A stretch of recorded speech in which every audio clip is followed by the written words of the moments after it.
about to begin today's program. Please be seated and make yourself comfortable. First, I would like to seek your cooperation in completing this session. Kindly switch your mobile phones to silent to avoid any interruption. Thank you for your kind cooperation and attention.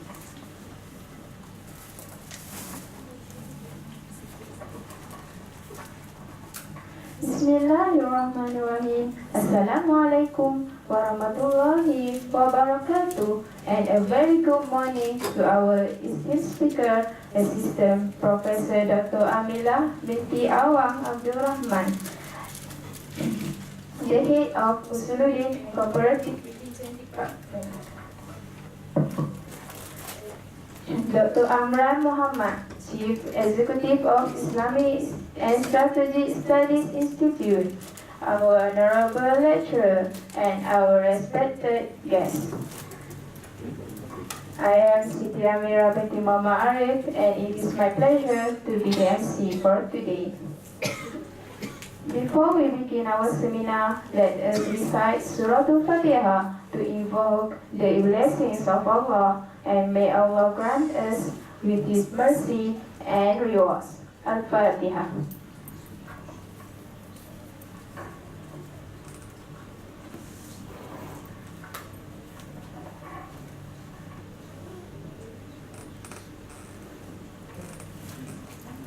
Amin, Amin, Ya Rabbal Alameen. Dear esteemed speaker and honorable guests, I would like to take this opportunity to welcome all of you to our seminar on Kalam Renewal and Contemporary Issues 2018. For your information, this seminar is a collaborative project between Islamic and Strategic Studies Institute, Department of Usuluddin and Cooperative Religion, and Islamic Reading Knowledge Student Secretariat ISRO. Among the objectives which we aspire to achieve together through this Kalam seminar are to create a deeper understanding of Kalam as science that play a crucial role to answer universal phenomena according to the Islamic framework. It is also to bridge a theoretical discussion of Kalam into the context of real-world events and phenomena, and to portray the utility of Kalam in practical sense. Last but not least, this seminar aims to create a more sustainable work plan for the revival of Kalam thought and tradition in the Islamic world. Alhamdulillah, praise be to Allah subhanahu wa ta'ala that today we are definitely fortunate to have our honorable speaker and respected guests to be here with us together. I would like to take this opportunity to inform you about the change of schedule of the Kalam seminar, which we require your attention to the issue beforehand. For today's seminar, our speaker is Assistant Professor Dr. Amilah binti Awang Abdul Rahman alias Juso, while presentation by Assistant Professor Dr. Ismail bin Mamat will move to 7 December at HS Seminar Room in the Human Science Building, as he is not available this morning. And other session for Kalam seminar will be held according to the usual date and time, which you can refer to the circulated poster, which is also accessible through the official ISI Facebook page and also ISRA Facebook page. With that, I, on the behalf of organizing committee, would like to deeply apologize for inconvenience caused due to technical difficulties and the recent change of information. Moving to our next agenda, before I pass the floor to our honorable speaker, I would like to briefly introduce you Our speaker for today, Assistant Professor Dr. Amilah binti Awang Rahman, a graduate of IIUM, and she is currently the head of the Student and Comparative Religion Department. She is currently active in conducting researches on Ilmu Kalam and have taught a wide range of subjects throughout her career as a lecturer in IIUM. She also wrote several articles touching about Ilmu Kalam, ethics, fiqh, and managed to get her works published on various journals nationwide. Without further ado, I would like to pass the floor to our honorable speaker for today's session to deliver her presentation.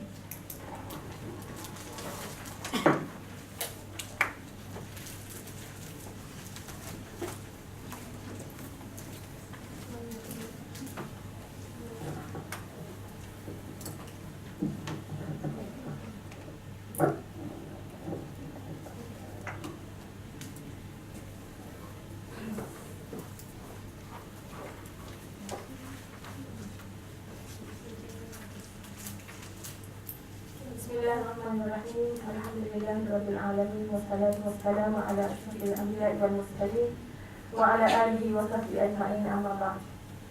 Assalamualaikum warahmatullahi wabarakatuh. Alhamdulillah, we meet in this first session of our seminar Kalam, as mentioned by the chairperson, organized by ISI in collaboration with Usuluddin Department and also ISPA. It is not actually my choice to be the first speaker, but it happened like that. So I just take it, even though my schedule lately is very full actually. But I try my best to deliver whatever I can, and inshallah it will be beneficial to all of you.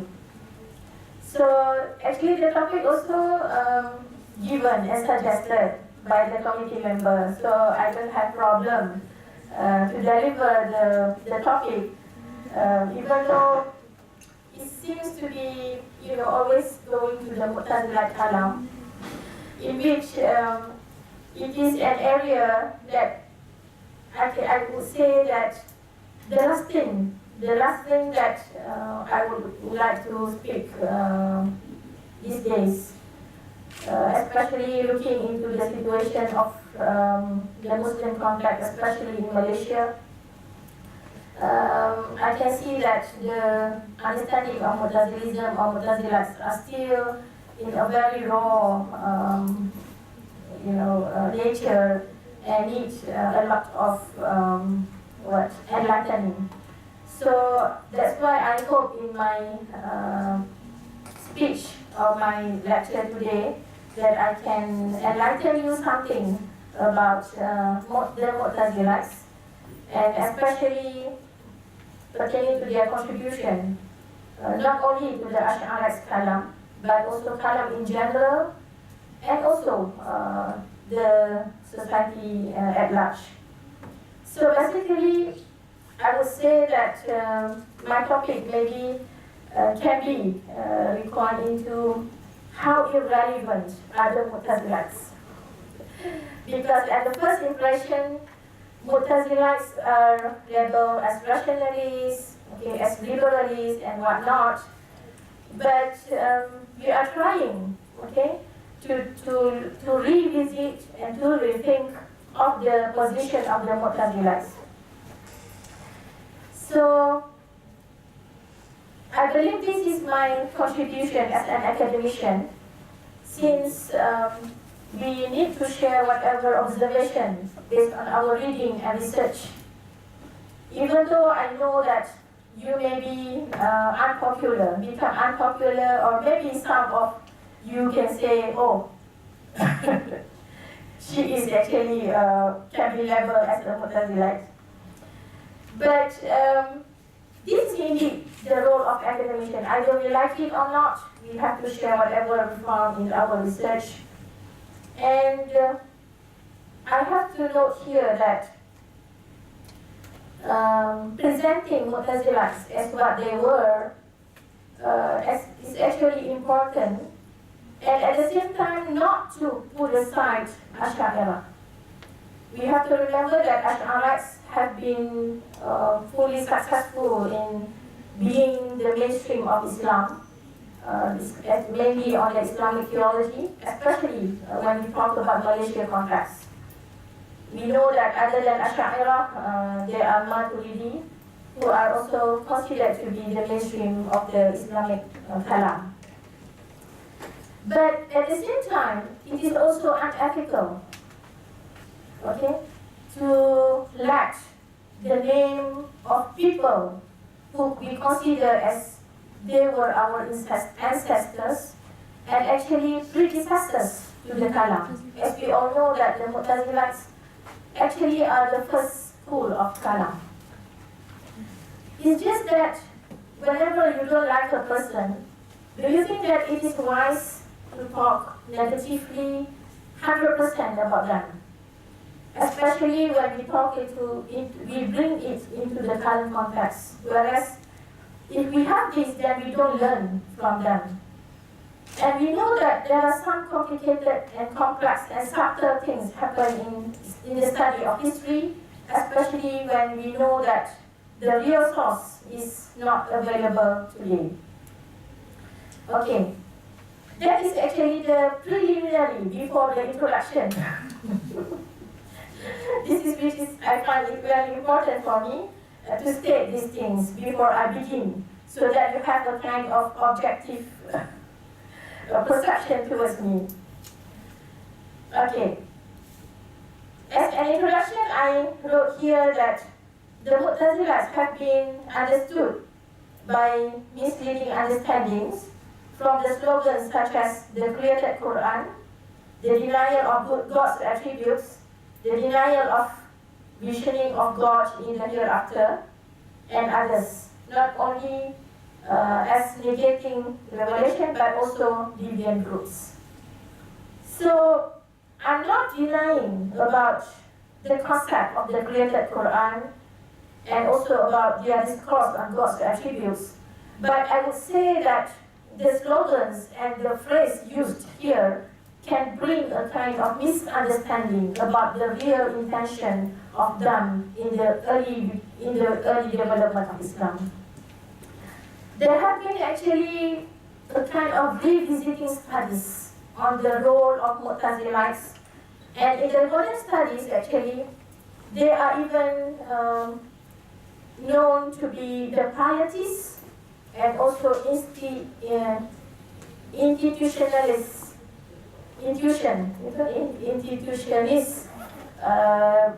tendency of Islam, and in which they realized especially after the finding of manuscripts written by the Mu'tazilites, especially under Jabbar al-Hamadani, they were actually people who were committed to Islam.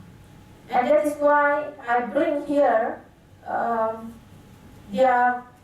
what extent they were playing their role as the Mutakallim or theologians, or Muslim theologians.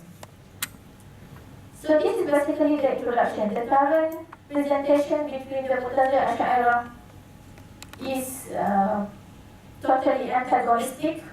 So normally people will discuss Mu'tazila to be on the end of the direction, and Ash'ariyah is on another, as if that it is about clashing and no reconcile can happen between them.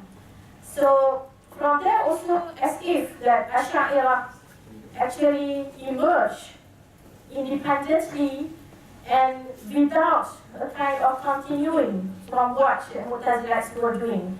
So of course, these are the things that we are going to look further in the discussion of this paper. Okay.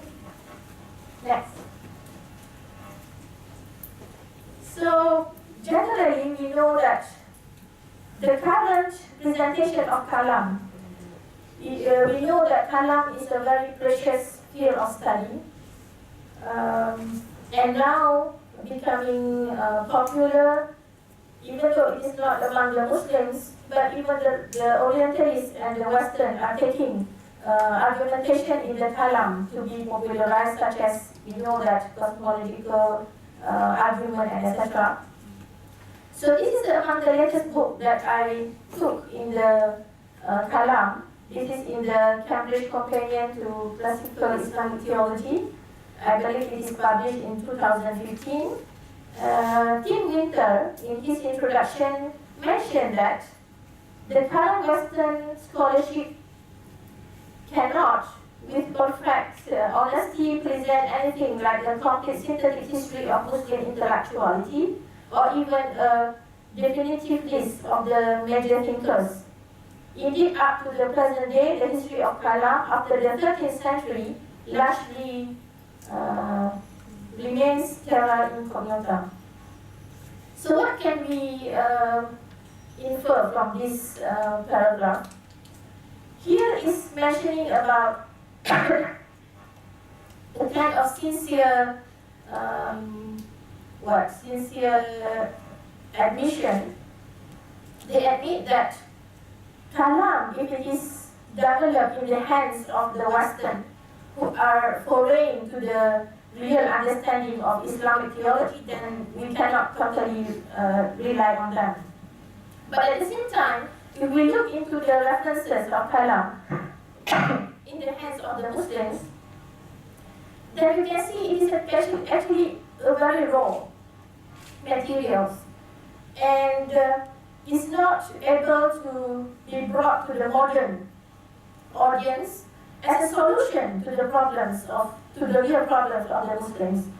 So that is, I really urge them, my students and also other students, that Kalam is indeed a very rich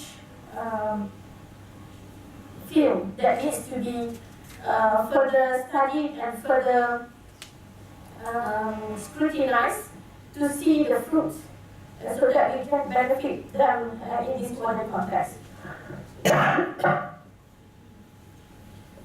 And I've already mentioned that there are many new writings and a kind of revisit that occur in the study of Kalam. And of course, Mu'tazilites are the ones who are affected majorly in this revisit.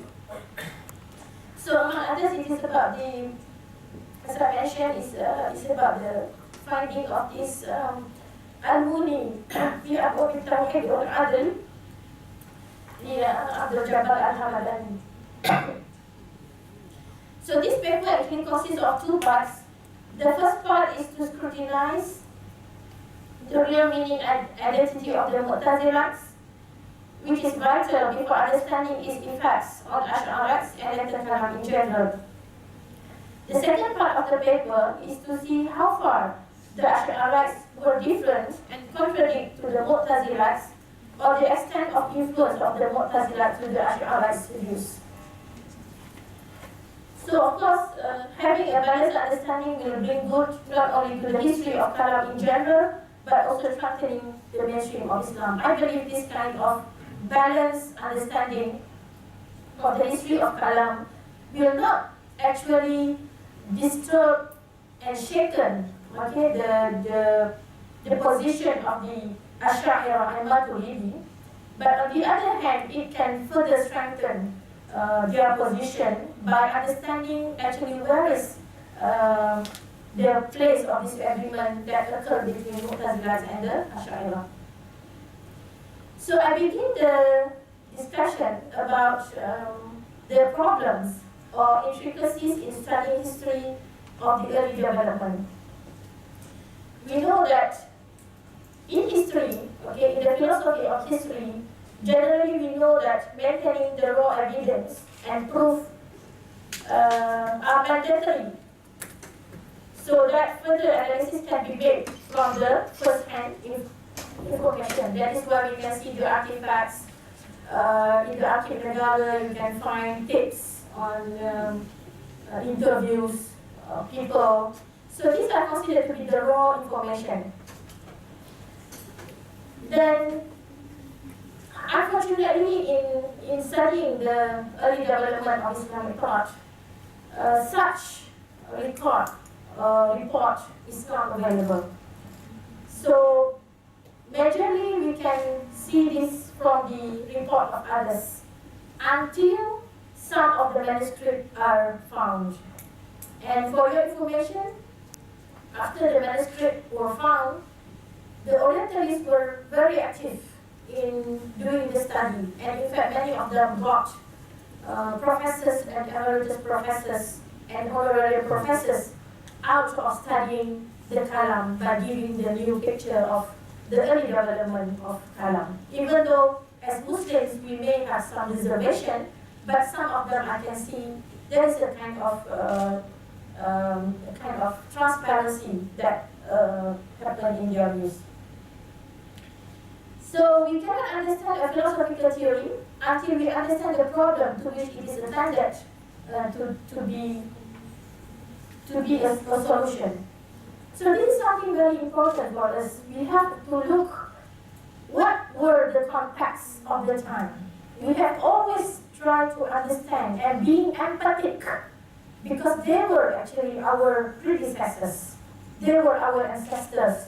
So it is unfair for us to bring the views and to compare them into the modern times, in which the situation and the context of the time already changes. So I'm here also to highlight that we have to remember when it is about comparison, to some extent it is very important to do the comparison. But at the same time also we have to look into what were the real questions, and this has been also highlighted by Richard and Frank, etc. at that time. So most of the times, the question posed were not as what presented by another person. So it is of course for me too early here to share with you what I mean, but inshallah later on we will share some. So this is actually the paragraph again to show the current presentation of the Mu'tazilat. Knowledge about Mu'tazilat theology, limited as it was, had to be gleaned from non-Mu'tazilat sources, mostly from the descriptions of the heresiologists, whose writing was motivated by the desire to expose the falsehoods of non-believers from heretics and deviants, among whom they counted the Mu'tazilats. So that's why you can see these early groups are labeled to be extremists and even deviant teachings. You can find books in the library listing the early schools of the theology to be purely deviant teachings. But actually we have to look actually what was the real interest of the time. So the next step is to understand the Mu'tazilats and their relationship to Kalam. Were they proper to be named as the earliest Kalam school in the history of the Islamic thought? So again, I bring here some definitions. Among others is Abu Nasr al-Farabi. Of course, these definitions you can find in Hasan Mahmud Shafie al-Madkhal ila Dirasati Ilm al-Kalam. So I just want to highlight here something that I found it very interesting. And this is a normal definition. Sina'atul kalam yaqtadiru biha al-insan ala nusrat al-ara' wal-af'al al-mahdudah التي صرح بها واضع بالله وتزييف كل ما خالفها، وهذا ينقسم إلى جزئين، جزء في الآراء وجزء في الأفعال. So we know that kalam is to strengthen, is to support views and of course actions. المحدودة التي صرح بها واضع بالله. So this is about from the definition. What is interesting here, something that we need to understand, the difference between jurisprudence and theology. So among others, people say that theology is on ideas, but jurisprudence is on the practices. But other than that, you can see it here. Okay, وهو غير الفقه الكلام يعني غير الفقه لأن الفقه يأخذ الآراء والأفعال التي صرح بها واضع الملة مسلمة ويجعلها أصولا فيستنبط منها الأشياء اللازمة عنها، والمتكلم بنشر الأشياء التي يستعملها الفقيه أصولا من غير أن يستنبط منها أشياء آخر. So here we know that usuluddin is not to meant to have new rulings, okay? But here is to strengthen the asl, the usul of the thing. إذن وإن كان الهدف هو دعم الأحكام الأصلية ببراهين الجديدة أو دفع شبهات الخصوم عنها كان كلاما، وإن كان هو استنباط أحكام جديدة من الأحكام الأصلية كان فقها. So the kalam is actually to look for new arguments to strengthen the pillars of iman.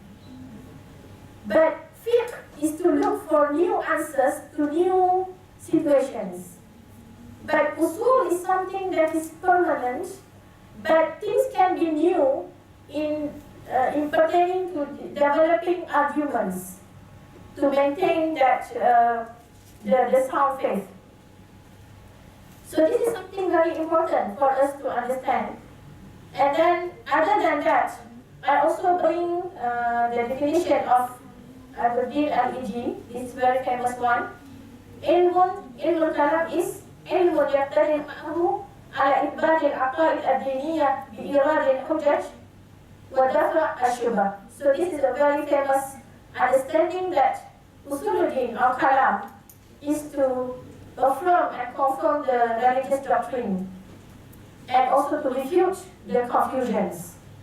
And the same thing also goes to Ibn Khaldun's definition. So here I bring a kind of picture, okay, from to understand the development of issues in Kalam. You have to understand that I agree with Dr. Awang that Aqidah is something belongs to Allah Subhanahu wa Ta'ala. It is about the gist of the belief. But the interpretation, the extension of the Aqidah, of course, it comes about the usuluddin. We need people to develop into the understanding. Because the Quran is not the book of philosophy. It is the man who developed and to put them into a proper framework. And what is Kalam? Kalam is actually tackling to the issues and the challenges and the problems of the time. So that's why I make it as a bubble in which you will find that when a society is about to expand from time to time, there will be new issues coming in. And of course, without proper justification and proper way of explaining things, then it can affect the sound faith that we have. So this is actually a kind of development that happened. You can see that the faith is in the middle, and later on it came with the problem of the concept of God. For example, attributes of God, in fact, the existence of God. And of course, you see that the Mutakallimun were trying their best to look for evidences to show that Allah exists and Allah has some attributes. And another issue that we have here, for example, is about the human action. And we know that why it falls into the study of Kalam, because human action, of course, has a relationship with God. So this has been the discourse that occurred among the schools of Kalam. And then, of course, we know, among others, is related to politics. So this is also because of the issue and the challenges occurred at that time. So you can see that the development of the issues are not smooth. It's not something that you want to have it. It's something that coming from people who brought the problems into the life. And the Mutakalimun were trying to respond to them, especially when the issues also came from the previous religions and ideologies. That is why you can see there's almost link between the topic discussed among the Mutakalimun and also among the theologians from other religions. And in fact, in some of the cases, it is said that, some of them will always claim that Islam take from them. And interestingly, we also find that some people say that other religions also benefit from our Mutakalimun. So we need to say that their concern is very broad and very important during that time. Especially when we are talking about Mu'tazilahs, because they were the first group of people who were really concerned to address to the problems of the time. And this is why, to some extent, sometimes they were very quite extreme to be certain on what they want to maintain. So, something that is interesting to understand about Kalam, which is different from other systems of theology, because in Islam, it has been quite clear, okay? This is what we call as the Aqidah, and then issues on Aqidah. That is the Kalam topic, the topics on Kalam. So that's why I put it to circle here, and why I make it the middle quite big, and then the side one is very thin, because we know that basically the issue of Aqidah has been clear by revelation, by the Quran, especially by the Quran. And if you want to talk about Hadith, actually the issue of Hadith came quite later on, because during that time, even the Quran was just recorded into Mus'haf, and after some time only the issue of Hadith compilation later on comes. So during that time, it was mainly on the understanding of the Quran. And Alhamdulillah, you can see in Islam, the issue of faith, the issue of Aqidah has been very clear and very consistent addressed by Allah subhanahu wa ta'ala in the Quran. That's why the main context is already clear. But throughout the time, you will find some problems here and there, and this brings to the issues of Kalam. And in Islam, this is what something unique in Islam, because, later on we will see, the difference between religion and religious thought. And some people consider it to be Islam and also exposition to it. So you can see that Islam is purely coming from the revelation, and later on it is developed by human thought. So here is where it is very important for us to identify the differences. We know that this is actually the gist of the understanding of ijtihad. Also, not only in Kalam, but also in other Islamic thoughts and also in jurisprudence. So you see here, this I took actually from the notes of Professor Irfan Abdul Hamid Fattah. So he mentioned that the religion is, الدين هي سنة إلهية كمال مطلق ما لكل الإلهيات من ثبات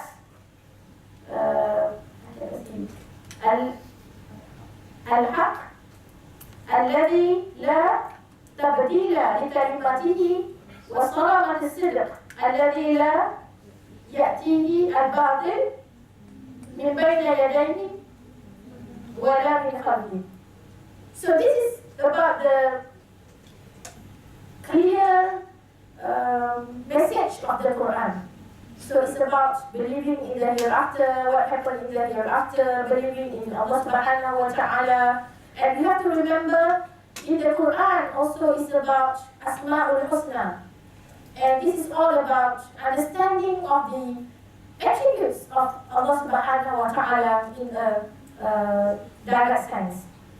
On the other hand, so you can see that this religion, deen, is timeless and it transcends history, change and time. So Islam does not change.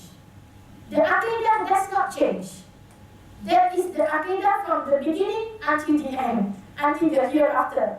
And in fact, we know the Aqidah actually we also inherit from the previous true religions, Al-Hadith, Al-Khulafa. So they also believe in the same thing.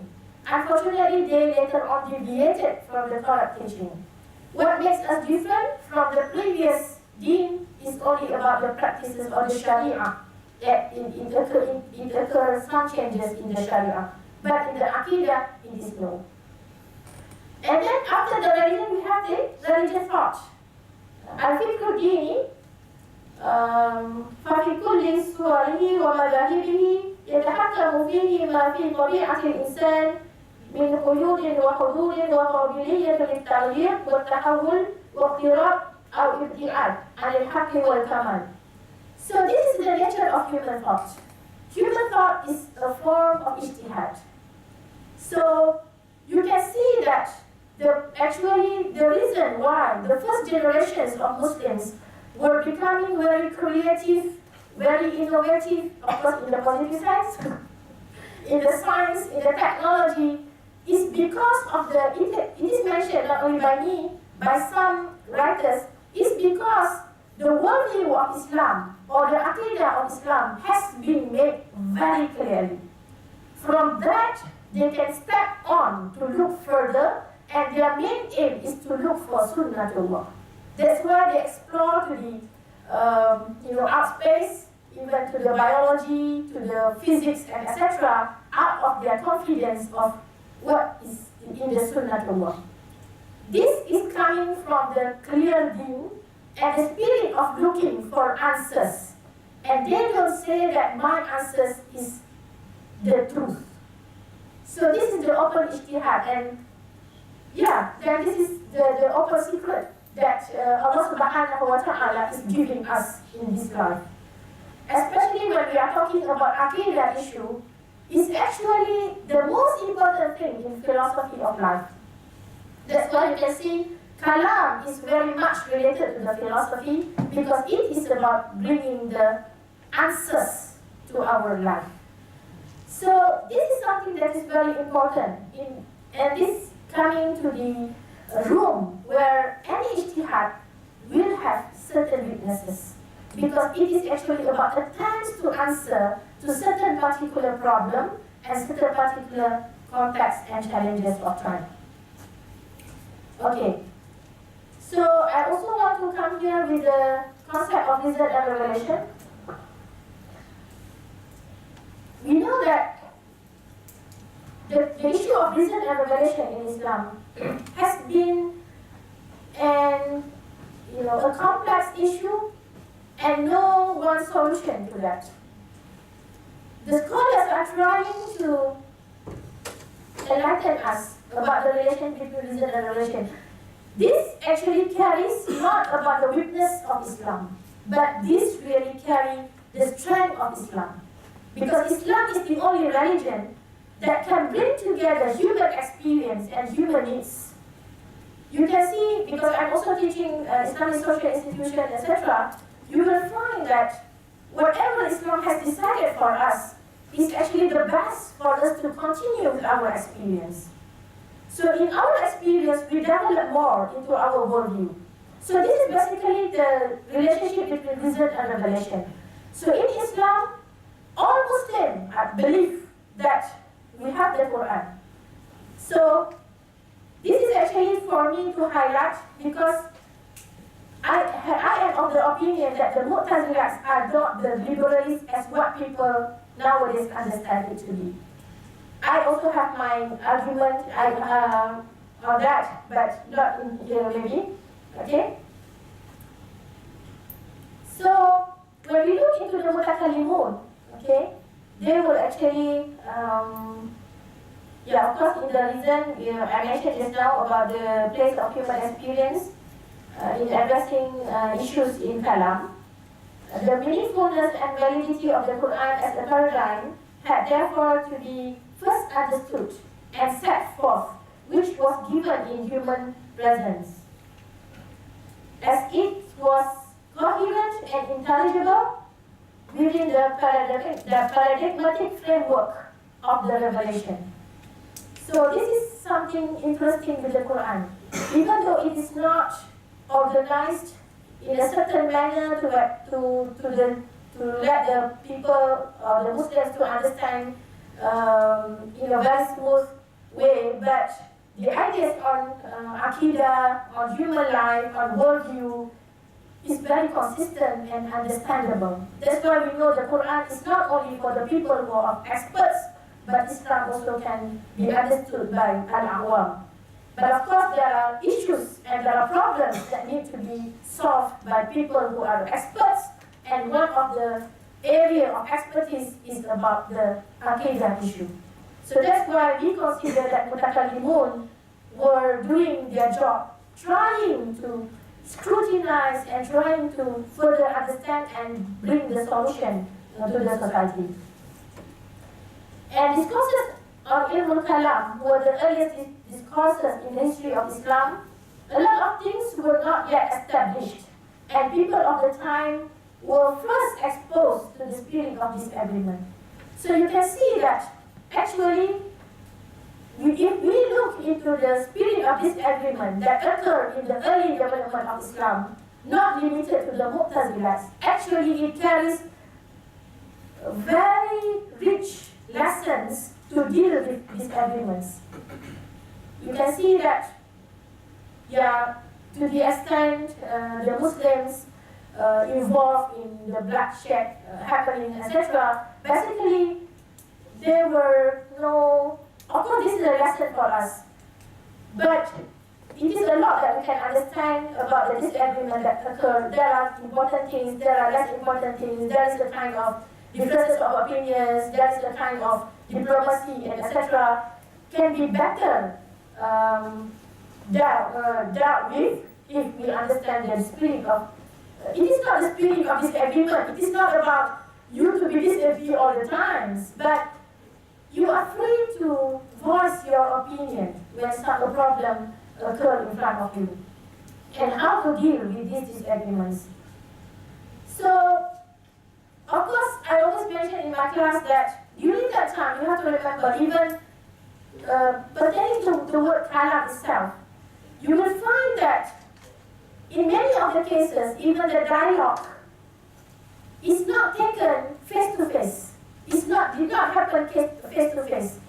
And even if it is in writing style, in writing form, you will find that it is not like today, because today you can spread things easily through WhatsApp, through Facebook, through Telegram, whatever.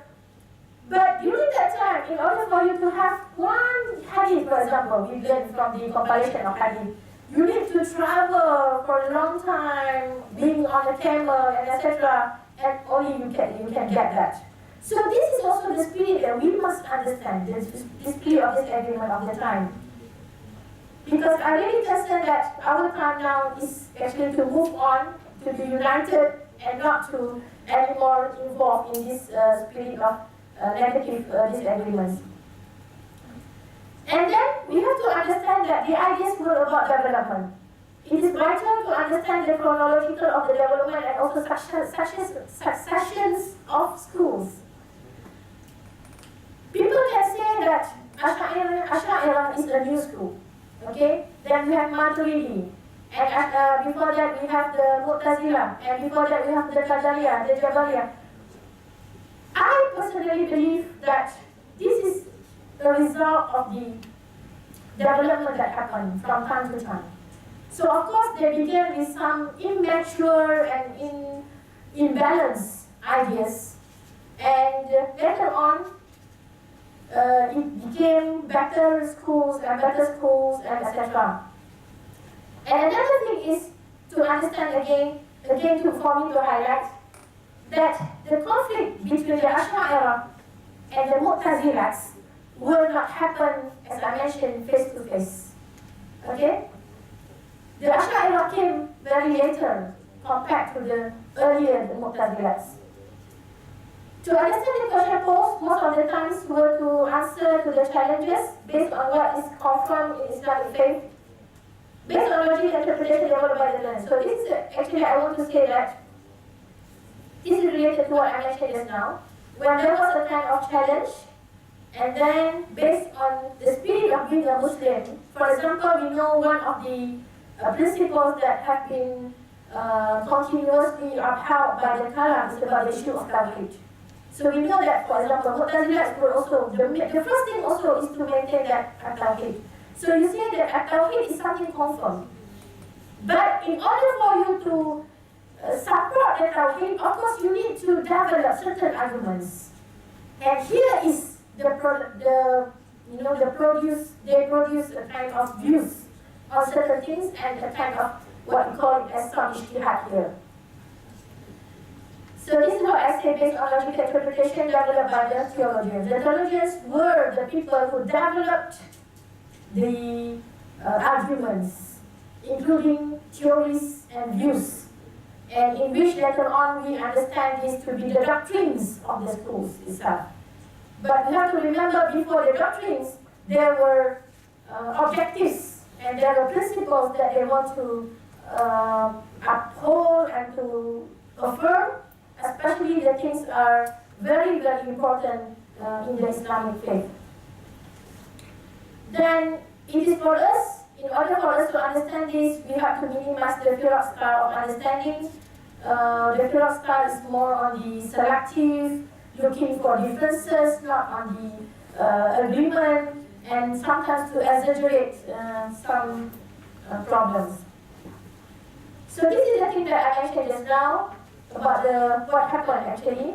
It begins with the challenge, okay, and the problems raised in the society, and sometimes the problems are something observed by these mutakallimun. That is why I say the mutakallimun were very alert to the situation. And I always consider them, okay, this is not only with all the mutakallimun, I believe they are the searchers of the time. So they really wanted to define the sound faith of Aqidah. So from the challenge, of course, they want to define the sound faith, and later on it comes with the arguments and even the theories. And most of the time we go straight to the arguments and the theories. We don't look at what they were trying to define at that time. And the doctrines, now we come to the Mu'tazilats after having quite long discussion on the surrounding and the context of Kalam, early Kalam, and especially about Mu'tazilats. Now we come to the doctrines. It is very important to emphasize that the doctrines commonly held by the entire Mu'tazila are not concluded easily. So if we look into the establishment and the emergence of the Mu'tazilats, it is not like what you sometimes understand it today, in which when you want to have a certain organization or a body, then you already agree on that and you pool your manpower and to uphold certain principles. This is not what happened to the early schools of theology. In fact, many writers say that it is indeed difficult for them to look for certain common aspects in the early schools, including Mu'tazilats. And you can see even the earlier schools, they sometimes have overlapping doctrines. And other than that, even among the Mu'tazilats, that's why the Mu'tazilats were also divided into two. This is Basriyan and Baghdad Mu'tazilat. And inside it, you will have various differences of opinion that occur among them. But finally, people can bring to certain common ideas among them, and this is what they call them as Ashabul Tawhid wal Adl. Okay, wal Adl. Okay. So we know here that they are named as to be the member of Tawhid al Adl, and we know this Adl is al Adl al Ilahi. And when it comes to the doctrines, the main doctrines I know that many of you already come to know in the Usul al-Khamsa for these Mu'tazilats. But I would like further to explain actually what is behind these principles. Of course, the first one is about the unity. The Mu'tazilats actually were the people who seriously wanted to affirm on the concept of At-Tawheed. Because for them, this conflict actually before on the Christianity, on the Christians, and led to their deviation from the correct teaching. So you know that, and basically out of the unity or the concept of Tawheed, it comes with other principles. For example, the created Quran. So many of, I believe in Malaysia, because we are very raw in understanding the Mu'tazilats, maybe they will come to the conclusion saying that because the Mu'tazilats are the one who only believe in reason, that's why they believe in the created Quran. Whereas the explanation is not that.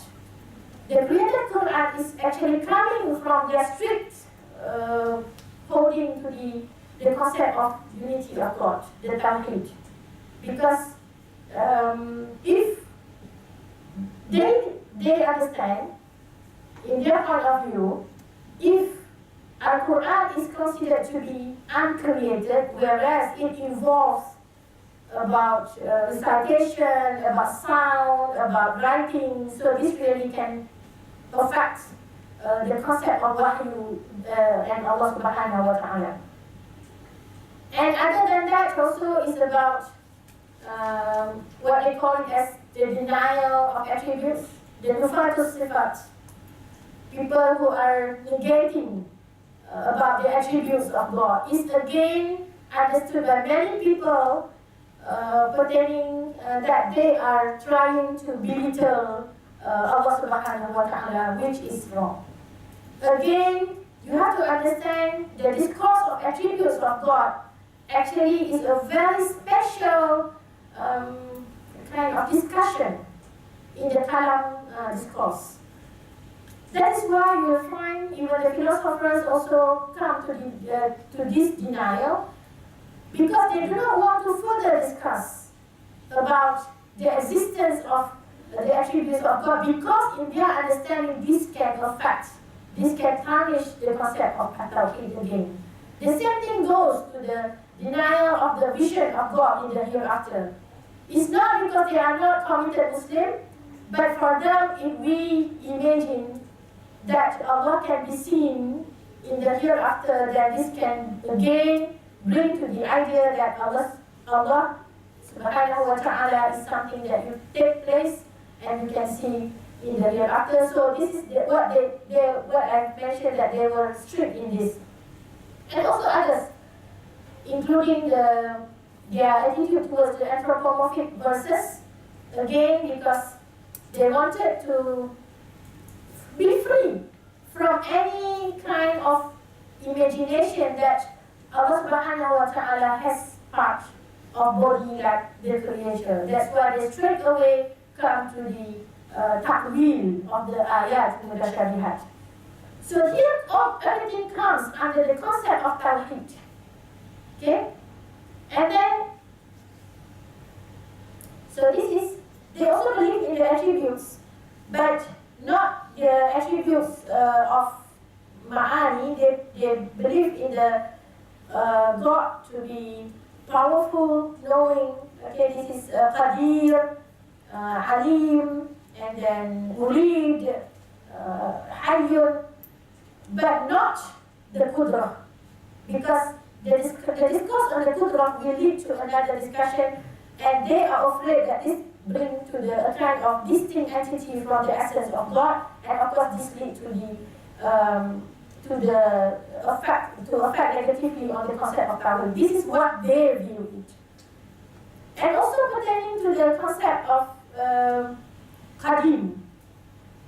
They say that the concept of the Qadim is only belong to the essence of God. That's why they again deny on the concept of ilm, the concept of qudrah, which is qadima, in which this is the view of the Ash'ariyah, and during that time it has been taken, the view to be, the view actually belonged to Ibn Kullab during that time. So in the Mu'tazilat view, so this can affect the understanding. So you can see that the concept of attributes of God also have undergone development. So coming from a kind of sifat as-salbiyah, negating the opposite to it.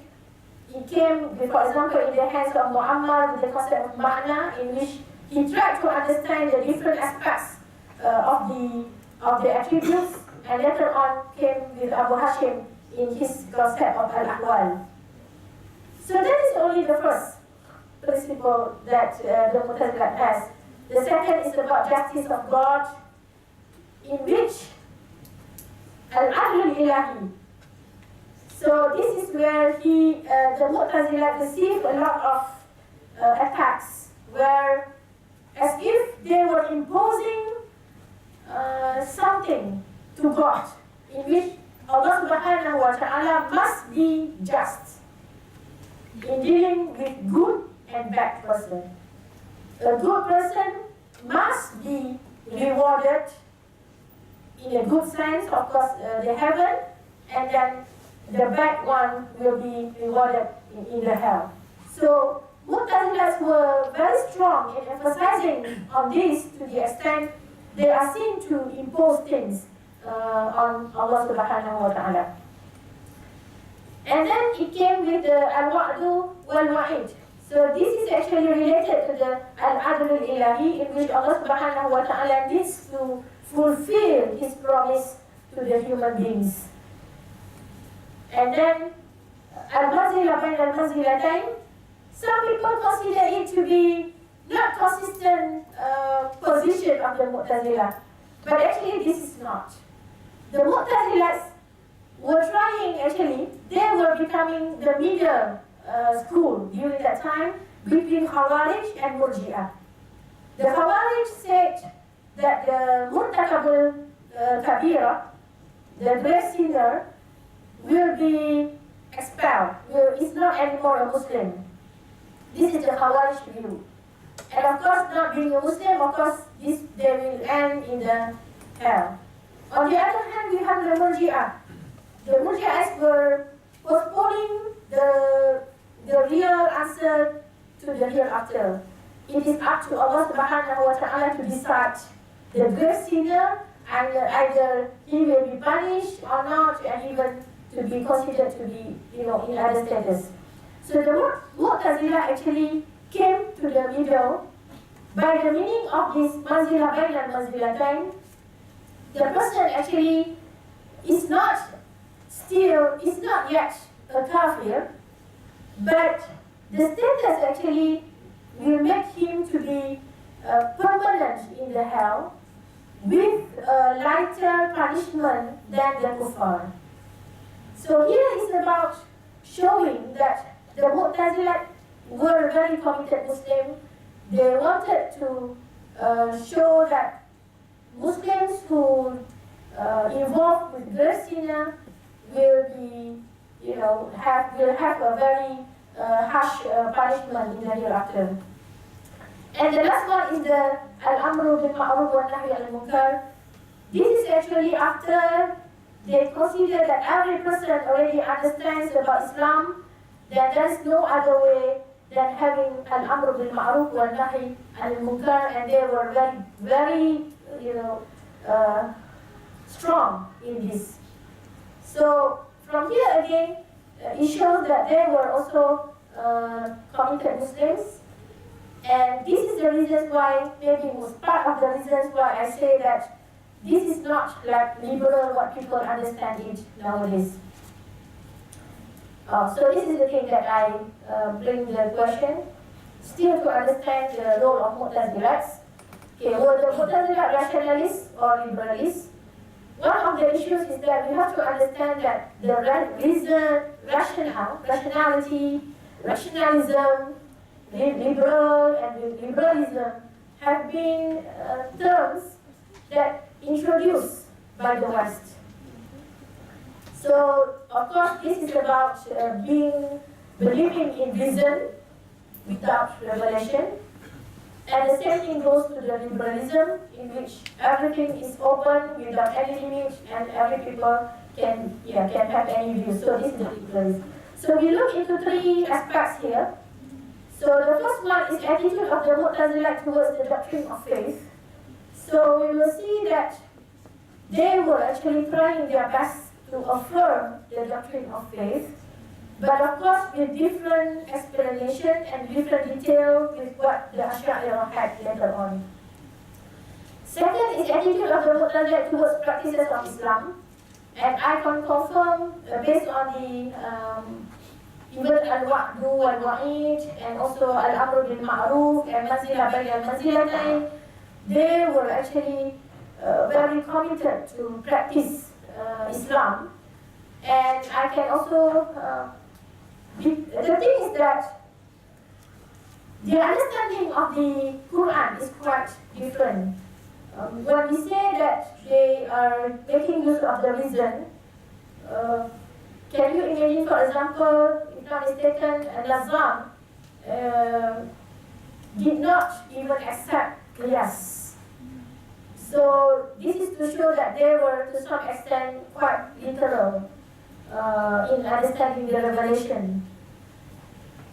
So, and at the same time, I already mentioned last time pertaining to the rulings, when people generally say that the Muslims are not responsible for when they are sleeping, etc., but the Mu'tazilites say it is not generally,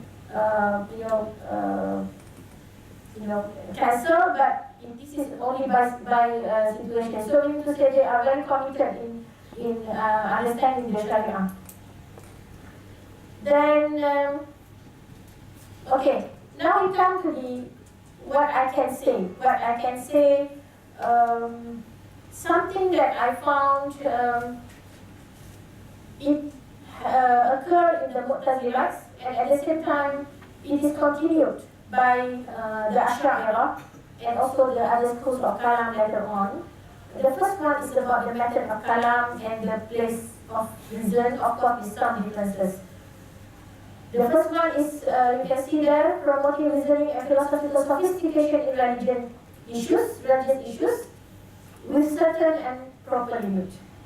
So they also believe that there is limit in, of course, from the reasoning, we believe that as a Muslim, they also believe in revelation.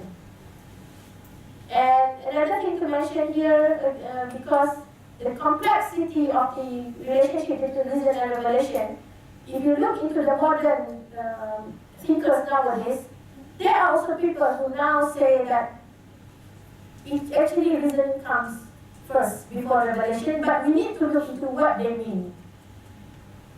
So this is the thing that we need to look into it. So we need to say that reasoning has been there and continued by the Ash'ariyah, and of course Ash'ariyah were putting certain more limits to this, but this is something that we need to know is important in order for us to continue with Usuluddin and Ilmul Kalam.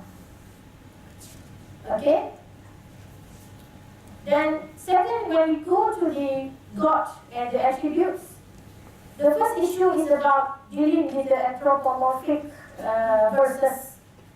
So the anthropomorphic verses, of course, is about verses like Yadullah, Fawqa Aydihim, and quite a number of verses mentioning about wajah, about istiwa, and etc. We know that the Mu'tazilites were straight away brought the anthropomorphic into allegorical interpretation. Even though at first it was strictly rejected by Abu Hasan al-Ash'ari, but by later Ash'ariyah, they also accepted to do this kind of ta'wil to ensure that the Muslims have sound understanding of the concept of God. So here you can see some correlation and some influence occur there. And then another thing is about when we enlarge into the discussion of attributes of Allah subhanahu wa ta'ala, not only to the scope of as-sifat, al-ma'ani, the qudrah, the ilm, and irada, and etc., you will find that the Kalam schools were united in understanding that Allah subhanahu wa ta'ala has names, Asma'ul Husna, and other attributes. The only thing is they have different explanation. So here I want to see the agreement instead of differences that they have. And pertaining to the Sifat As-Salbiyah, it was already there among the Mu'tazilites, and later on if you look into the Sifat workflow that we have nowadays, you will find that some of the Sifat is considered to be Sifat As-Salbiyah. They are understood to negate the opposite to it. For example, Qiyam, Baqa. So this is to deny that Allah has end and Allah has beginning. So this is what we call as Sifat As-Salbiyah, and has been discussed even though it was not into a proper framework, but there was discussion about Sifat As-Salbiyah in the hands of the Mu'tazilah as well as the philosophers. And then, even when the Mu'tazilah concept of attributes of God were developed into the concept of theory of ahwal, for example, some of Ash'ariyah also kind of supportive and agree with this theory. So, because I'm trying to look into the sound faith and how it continues into the discourses of Kalam between Mu'tazilah and Ash'ariyah. Instead of having too much disagreements, actually there are a lot that they came with agreement to strengthen this understanding of the sound Aqidah. Other than that, these are some reconcilable disagreement, I say it. Because normally people say, oh, it's not reconciled, cannot be reconciled. So you see here the status of the Quran in the later understanding. Many scholars say the status of Quran makhluk, either created or uncreated, is not anymore considered to be, can lead to a kind of takfir. Because this is about opinion, and many of them came to a kind of refinement in understanding of this, because we have to differentiate pertaining to the status of the Quran. Is it about the revelation al-wahyu al-ma'nawi, or the mushaf of the Quran? So when we refine into this, and only we understand what is meant by the disagreement. And we know that this issue really got attraction and interest by many, and even in this discourse also coming a kind of sympathy towards a kind of conservative Islam, especially with the figure of Ibn Hanbal. So that's why we as people of Mutakallimun need to know about the situation. And then the status of good servant and reward, of course, I believe all agree that generally the Muslims will be rewarded good, and the bad ones will be punished in the after human actions. In the current discourse in modern, actually both Mu'tazilah and Ash'ariyah come to a very important conclusion in order for us to come with a synthesis answer, because if you look into our everyday action, at one time we feel that it is something coming from Allah subhanahu wa ta'ala decided. But when it comes to our own action, we are almost sure that we can have the option. So this is the problem, the combination between the free will and predestination, and so even though here Ash'ariyah were totally against the Mu'tazilah, but the deeper study will show that among the Ash'ariyah, they also believe in human action, human choice. For example, in Akhlaq, we know Imam Al-Ghazali mentioned about the concept of soul. And the concept of soul is about, inside it is about method of change of character. So we need to say that man is given the power to, at least to plan something for the sake of changing the character that he or she has. So here is about a kind of autonomous and a kind of free will in the human self. So until today, you can see the modern, but it's not done many by the Muslims. The West are discussing about a kind of reconciliatory approaches. They discuss, for example, like compatibilities between the free will and determinism. So this is to show that both need to be synthesis later on. So I think this is actually the main content of the relationship between Mu'tazilah and Ash'ariyah, and I tried my best to look from the angle that many people have overlooked. Many people will look only to the disagreements that took place, but I am trying to show that when we talk about the school of Kalam, you can see that some objectives are shared, but maybe the way that they have it quite different. But there are things in which we can benefit from the previous schools, including the Mu'tazilah and others. So I can see there are some impacts of misunderstanding of the real Mu'tazilahs. Among others, the Muslims are now afraid of or limiting the use of reason and reasoning, even in creative thinking, even in critical thinking, because they are afraid that they become liberal. They are afraid they become Mu'tazilahs, and etc. So that's why we have to understand where is the real reason why the Mu'tazilahs did maybe to some extent go overboard, but not to say that the rationalists or Mu'tazilah were all 100% not right. And then the role of Ash'arites was just about defeating deviated teaching. Okay. And I believe if we understand that the Mu'tazilahs were about meaningful movement, we are also upgrading the role of the Ash'arites. Normally we just, as if that we think Ash'arites were just to defeat a kind of deviated teaching in a very general sense.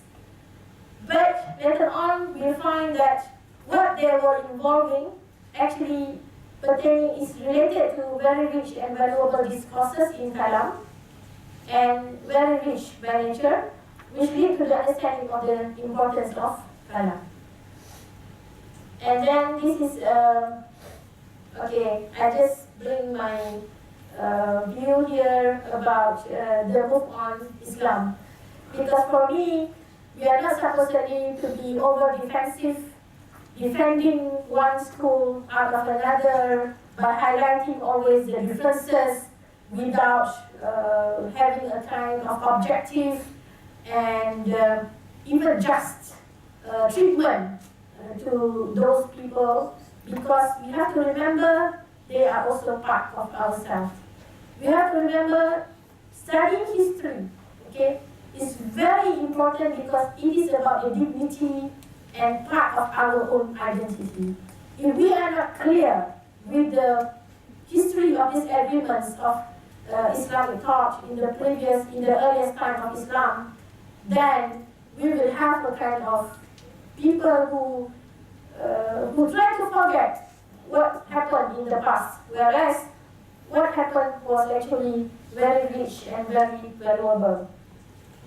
So from here, we need to develop a synergy and synthesize Kalam, balanced understanding towards history and predecessors, and scientific and objective approach, and balance between agreement and differences to harmonize the difference and etc. for the sake of modern understanding of what is the sound faith all about and how this very rich worldview and sound faith can support other changes that happen in our time, as well as I mentioned here, for example, the Industrial Revolution of 4.0, the Society of 5.0, in which I can see Islam and the value system of Islam, and partly about Kalam, is still relevant to be highlighted in these radical changes that happen in human society. But without proper way, we will be lost of our strength. I think that's all for me.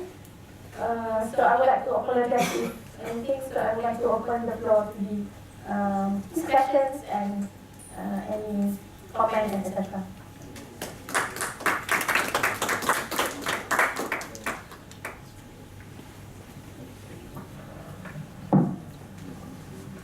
Yes, any question? Okay. My name is Faisal and I have a question. So it's okay. From what I've heard from the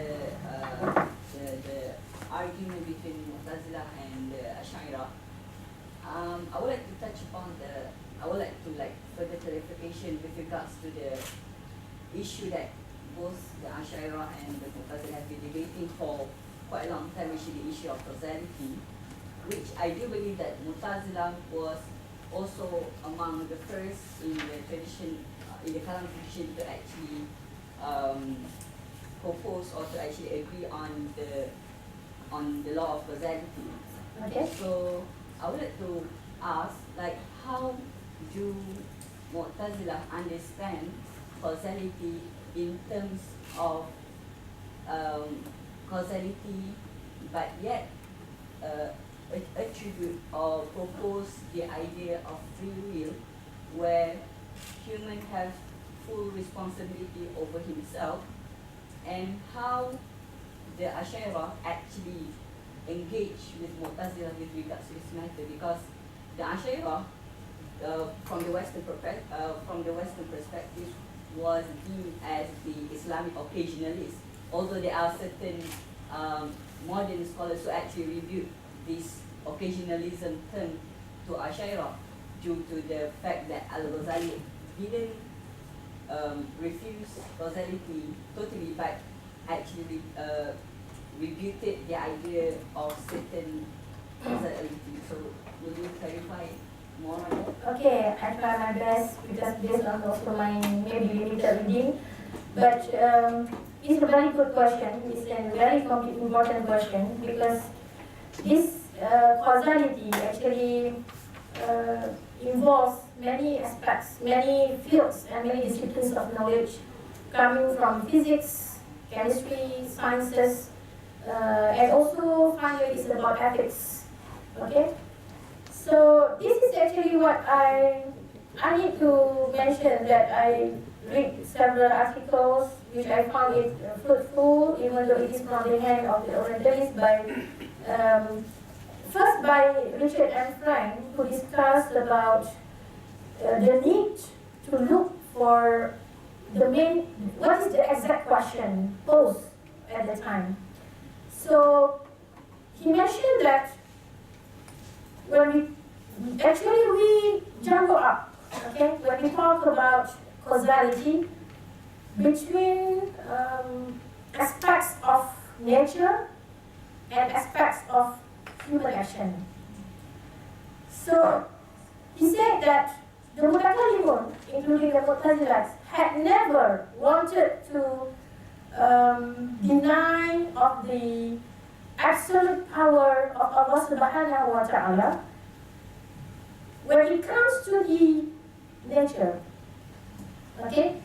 And this is also supported and propagated by Professor Muhammad Basil Atai, when he mentioned about the causality in physics, something falling down, something that. So even Abdul Jabbar Al-Hamadani mentioned, because he is the one whom we can trace the first-hand information. So he himself said that a stone falls bi'idhnillah. It needs the permission from Allah subhanahu wa ta'ala. We need to say that the Muslims, especially Muslim theologians, did not ever try to provoke or deny the absolute power of Allah subhanahu wa ta'ala when it comes to the nature. But later on, Muhammad Basil Atai also mentioned that there's two things when we talk about sciences, especially about physics. That's why he mentioned about the role of nature and the role of physics. There are areas where human beings cannot understand because it has been decided by Allah subhanahu wa ta'ala, and this is rule of nature. But when we were about to scrutinize what is happening in our life, about physics, about the correlation between something and something else, this is what he called a physics, then this can be done. Okay, that is about the science. And when it comes to human action, here is again where I develop my own understanding. Because you can see that Mu'tazilas are giving a kind of free will to human, but on the contrary, Ash'ari is trying to show that still it is absolute power of Allah subhanahu wa ta'ala, the will of Allah subhanahu wa ta'ala to decide things. That's why we are just this is the theory of Kasb. Only we have a small choice there, but decided by Allah subhanahu wa ta'ala. I would say that this is what understanding the human action from different perspectives. Okay? The Ash'arites were trying to elaborate about Allah subhanahu wa ta'ala with absolute will and power. That's why they mentioned that. But at the same time, I already mentioned this now, if you look into other theories, then you can see the Ash'arites, Mu'tazilimun, also believe that man has to do something. Man has the autonomous power also to change the character. But in another discussion. So we need to say it is not like what people say, it is purely occasionalist. And we know, again, the word of occasionalism and causality is again coming from not from Islamic context, but this is coming from the foreign understanding towards certain philosophy. So it is not the pure occasionalism as what understood by many people. And on the other hand, the Mu'tazilites, which I call it, I try to name them not as liberalists or rationalists, since we know already they were not meant to always freely use the reason to introduce new things and even to shaker the sound faith. But on the contrary, they were trying to affirm and strengthen the faith. But for me, it is about anthropocentric, with my own term again, because normally anthropocentrism is seen to be 100% looking things from the human perspective. But Mu'tazilites were looking about the human action from human perspective. So when you go for human perspective, of course the first thing comes to you is about option. And we know that taqdeer is something, of course, far from you. It's secret of Allah subhanahu wa ta'ala. For example, you are doing istikhara. Of course, istikhara is about a way you want to ask blessing of Allah subhanahu wa ta'ala. Okay, you're doing normal option. in life. For example, you have two lectures today, either to go this Kalam lecture or another lecture. Do you think you let something happen and show, oh, this is the way? Of course, we are the one who choose it, right? So this is what, and I believe, after looking into their serious, because this is different psychology of people when they read the Quran. If you read the Quran, you will find one aspect is telling you that you are only little, you need Allah subhanahu wa ta'ala, and this is what I call in ethics to be also important. What people term as occasionalism is also important now, because people are talking about external reasons for deciding things. The situations, the context. For example, to which family you were born, to which university you become a student, for example. So these are the situations that has been decided by Allah subhanahu wa ta'ala, the external aspect. But Mu'tazilites were looking from the personal aspects. Whenever you want to, and the life is about you, who will shape it, like what I mentioned Al-Ghazali just now, in which Al-Ghazali gives a kind of autonomous power to human. So this was the concern of the Mu'tazilites, and quite a synthesis and it has been done with in some writings. So I don't know how to say it, but this is the situation in which we need to further look into the, and in which I read, I don't read it, the four views on free wills and predestination, something like that. So you can see this is a series of grand philosophical questions, something like that, great ideas on philosophy, because the question is until today debated and has been tried to be answered by many people, and finally they come to the same conclusion. You can have this, you can have that, and you try to synthesis among them. So we have to look that it is not like what people understand about occasionalism and what other people understand about causality. We have to look what aspect and context we are talking. Are we talking about nature, physics, or human beings, and about something that is befall on us, something that's decided by other factors, and at the same time we are talking about our efforts. So for this, because I'm reading on Mu'tazilites, even for example, Albert Hourani mentioned that the Mu'tazilites were actually the pioneer to the modern ethics, because now the modern ethics are scrutinizing into human will and etc.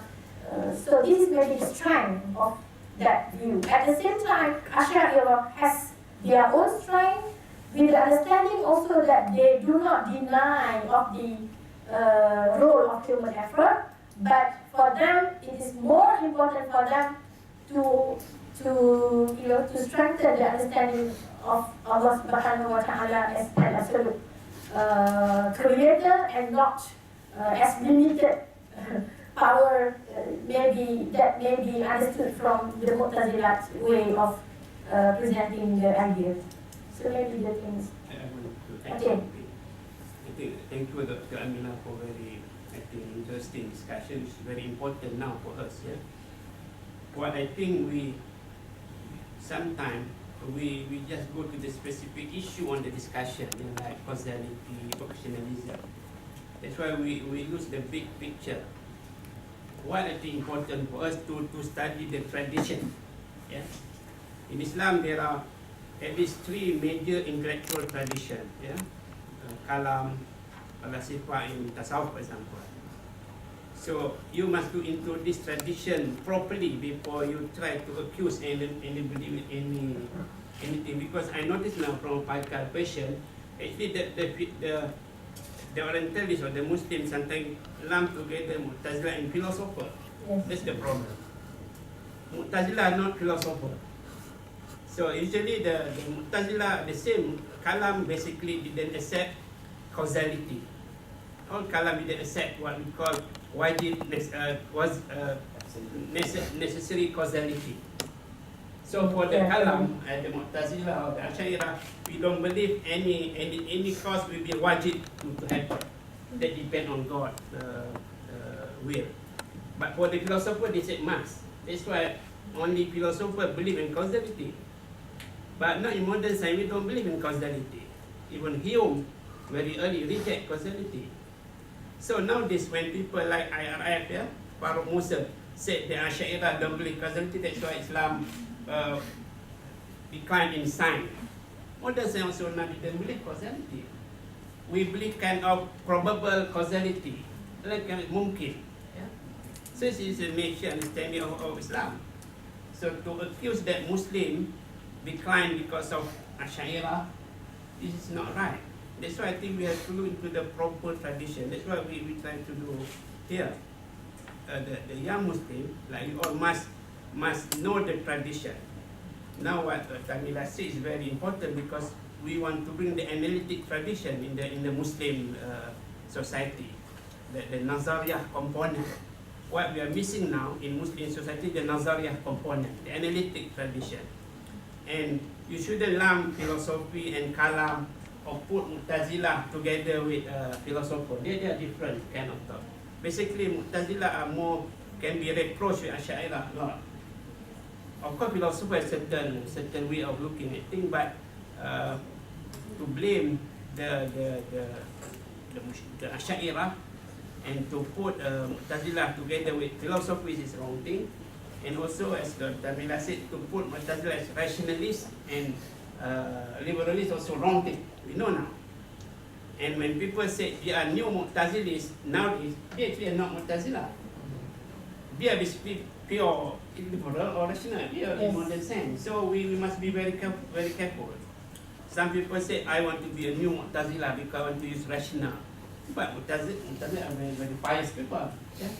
But these people try to misinterpret Quran. So we need to be very careful, yeah, when accuse something or labeling something or put the discourse into the discussion. Don't be too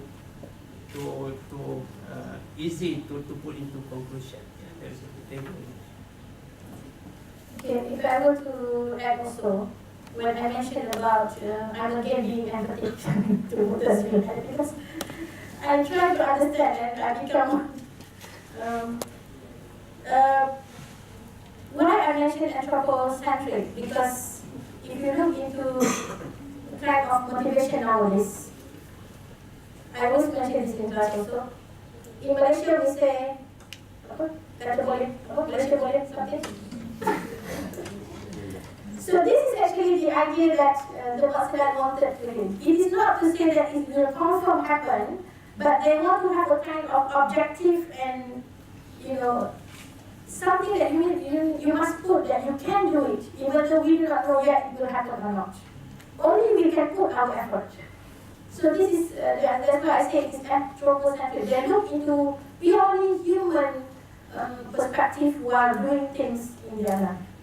And pertaining to the occasionalism and causality, actually, I came back from Istanbul on Saturday. My paper is actually on the were occasionalists denying the scientific discovery, something like that, and the role of Sa'inusi Badi'uz Zaman in harmony approach of Sa'inusi Badi'uz Zaman. I found it very interesting that there is a kind of framework that Sa'inusi Zaman tried to have it in this issue.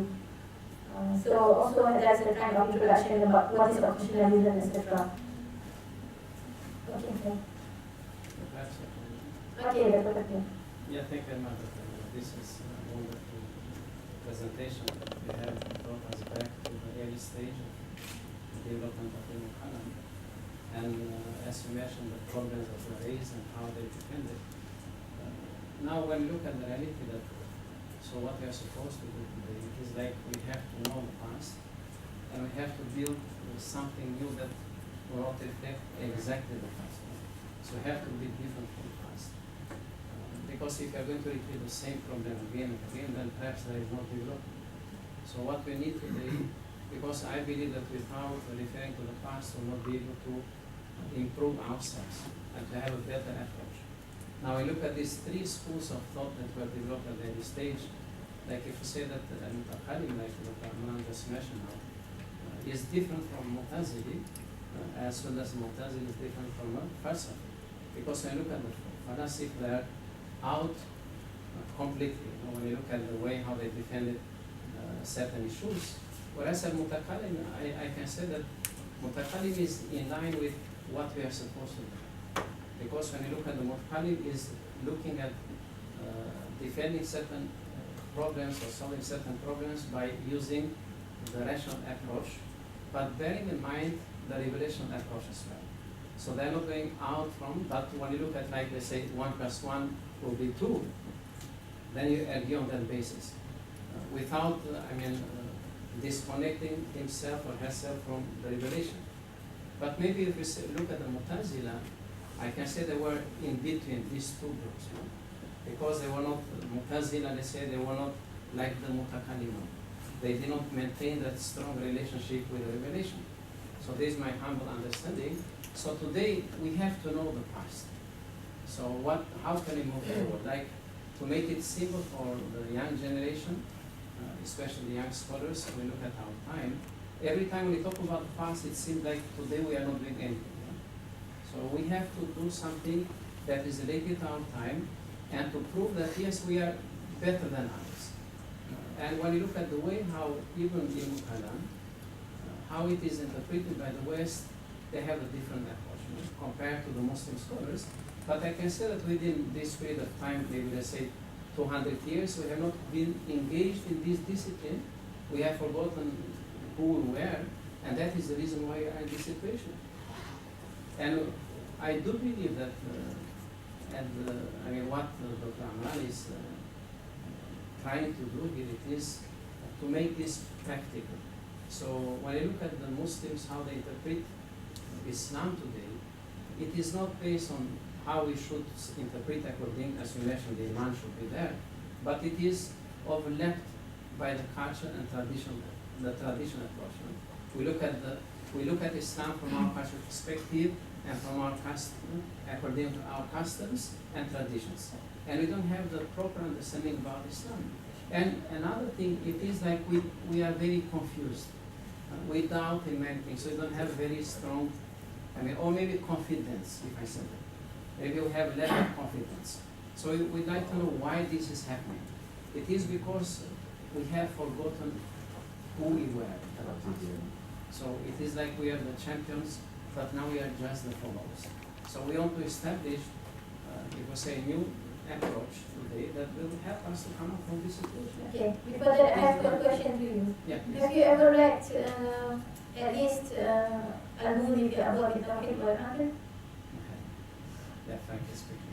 How can you say that they do not use revelation? Who? Mu'tazilats. No, I'm not saying that they don't use, they use, but they don't follow like the Mutakalim. I didn't say that How? use. It is like, for example, the way they interpret things, they are not giving us a proper approach as it is supposed to be. So I'm not saying that they are at the level of the Falasifa. I'm not saying that. That's why otherwise, why we put them in a different school? So there is something, there is a gap. When you look at, there is a difference between, as we mentioned here, Ash'ari and Mu'tazila. Otherwise, we can put them at the same place. So we have to, we have to understand them as they are, not as we want them to be.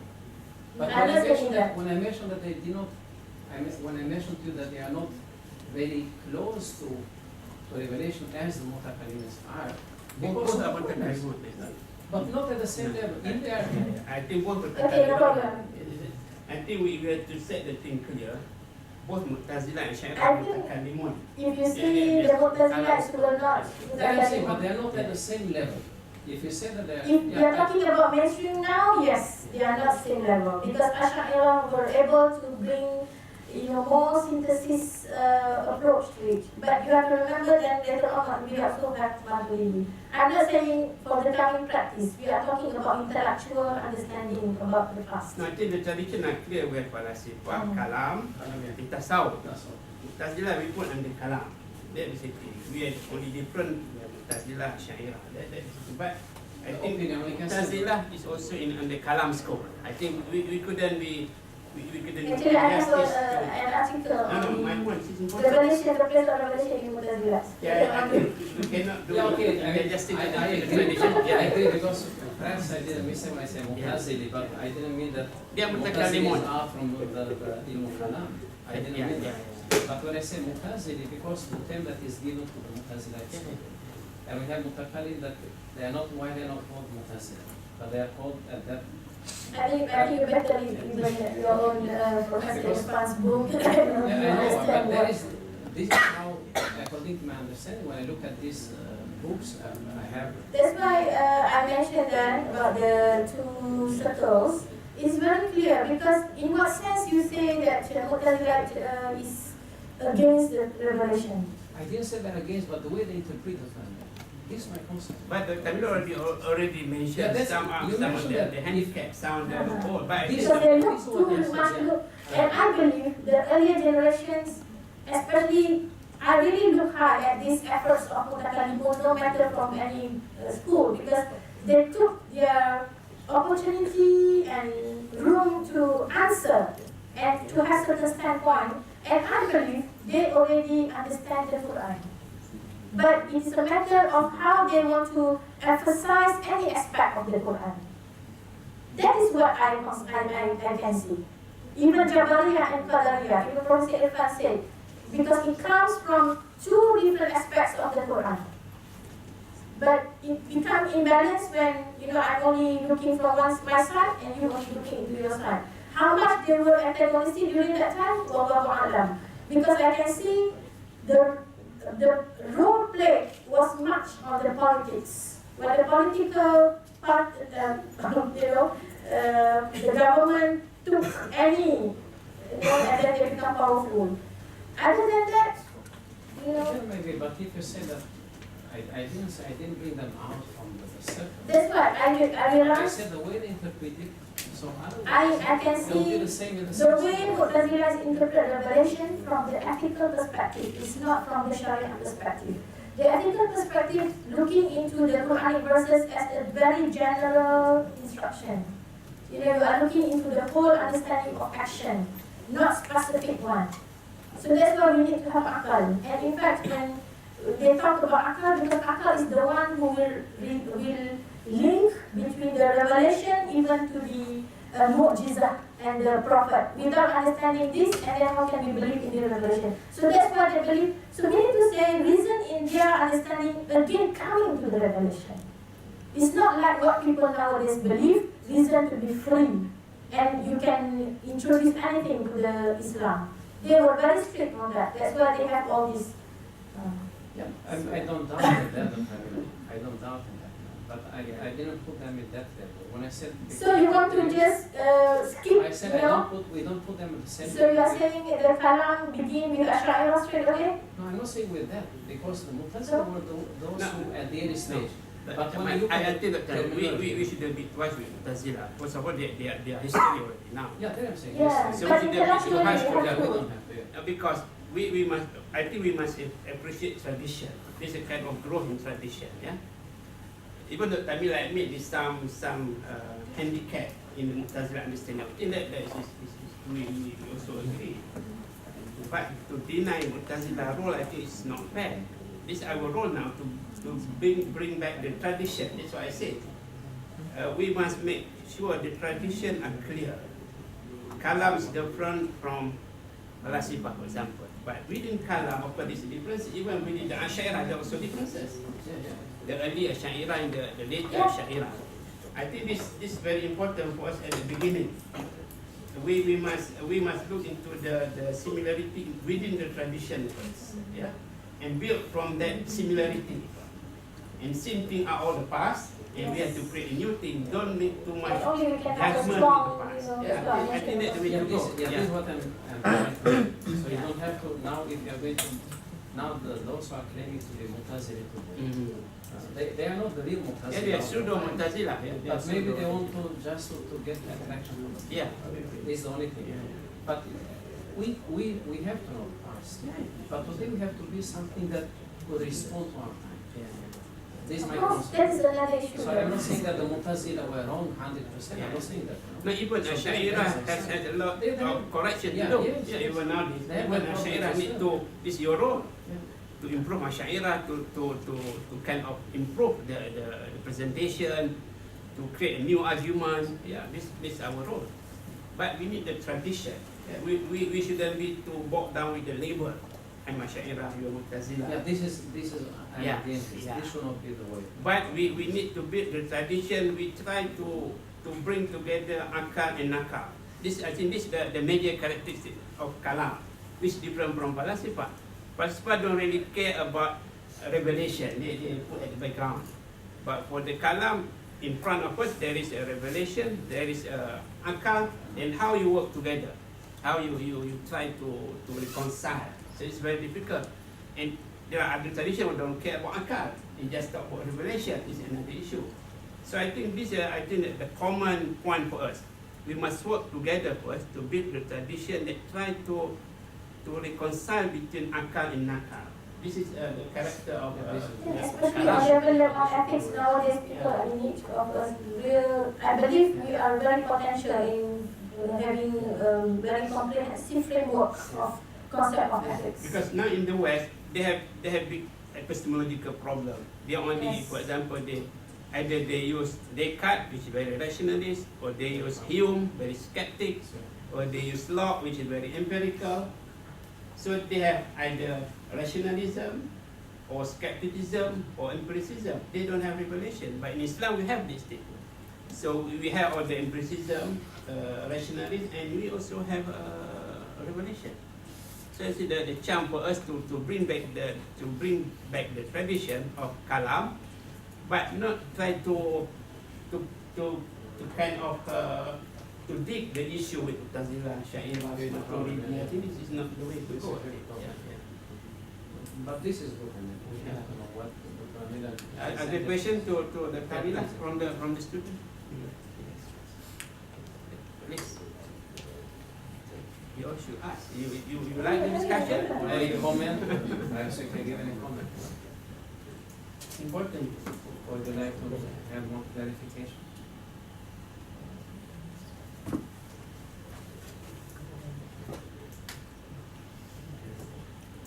So you okay with Kalam? It's not first time you work or your students. See, they don't talk to Dr. This is the thing, because I think many people, even including students, they think that involving with Kalam means to involve with debates, disagreements. They cannot link into what is actually the. So that is very important actually. That's why, like people in biology, people in medics, what makes them experts? Of course, they play with all the cells, with all the experiments, and only they understand the discipline. The same thing goes to those who look in. Okay, to some other people, maybe you find, what is this issue? Why should we, both busy ourselves with this kind of question here and there, philosophy, etc. But this is the way that we enrich our minds and understanding about this particular discipline. And we have to remember, this particular discipline is responsible for the most top, discipline of Islam. And we need to have people who are specialized. And this is all about you, isn't it? But this very issue that Amilah is not we just talk on the air. There's atheism outside. There is secularism, there is Yes. pluralism. Yes. So how can you say we discussing nothing? Yes. Because I think When understanding the spirit, and then we will develop a kind of skill to answer to the current challenges. And you can see that rational argumentation is still relevant until today, because you can see the atheists, they will make use of this always And you can see in the issues coming back to the issue of qada and qadar, to the issue of basically on qada and qadar. Many people become atheists because they are not happy with what happened in their life. They think Allah does not love them. They cannot accept that to be task for them, etc. So of course from there you can develop more into answering Yeah, even the practical problem. like justice, Yes. governance. This is discussed in Kalam. Now people talk about, for example, makasid. Yeah? Makasid is basically Kalam issue about justice, about governance. So you shouldn't go just direct to fake. Yeah? Now everybody talk about fake. There are a lot of fake. About fake muat tanah, fake walking in, fake all sort of fake. But you need to go to the root of the discussion. You call it makasid, but what is makasid? Makasid is basically the philosophy of Sharia. They will come to Kalam, the higher discussion, good and bad, justice. So But this is now they have taken us out. yeah, So those who are in Suluddin, they are nowhere. Because they've taken because you don't promote yourself. So that's why when I look at even in our department, we are not happy because you see today the president. You're more like the Amilah. That should be that should be. We have to stand. So we are not against them. We are not here to fight with them, but we are here to promote ourselves. The discipline. No, I think discipline is important to protect our faith, to protect Aqidah. And this is the most important. Nowadays, for example, with the challenge of atheism, secularism, pluralism, what discipline in religion that you think can defend us? Yes. You think in Ulumul Hadith? That's why I want to share with you in the history of Islam. There are many times in which even the Mufti coming from people. I think before when I went to Egypt also, during that time I was also following. I was saying, why should Mufti coming from Suluddin? And now I understand because Suluddin is protecting the whole religion. It's not only about legal thing. Legal is part of religion. So the discussion will become limited if you only focus on the jurisprudence because it is only part, small part. No, now the problem is with the system of education that we have. Our system of education is giving us a limited approach.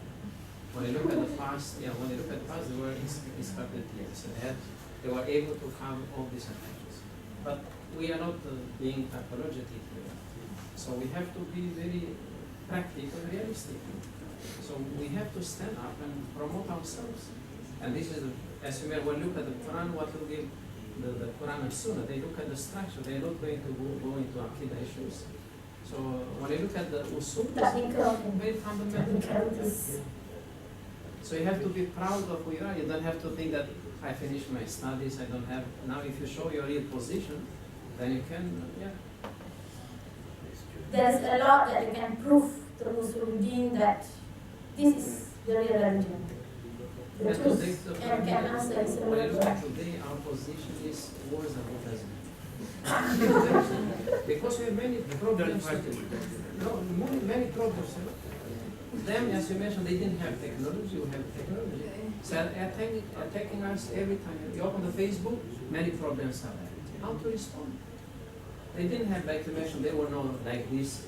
They have to come after a while they read and they have to respond. But today, directly, the problems are in front of you. That's They another have to make it easier. Last question from Okay, student, please. we do this for the students. Yes. Even though it is wrong, please say something, Say something. If you don't speak, you'll perish. Yeah, don't worry, in Kalam we do this debate. So Yeah, Kalam, There is no No problem. problem. Otherwise, we Anything don't you know have- mistakes and our weakness.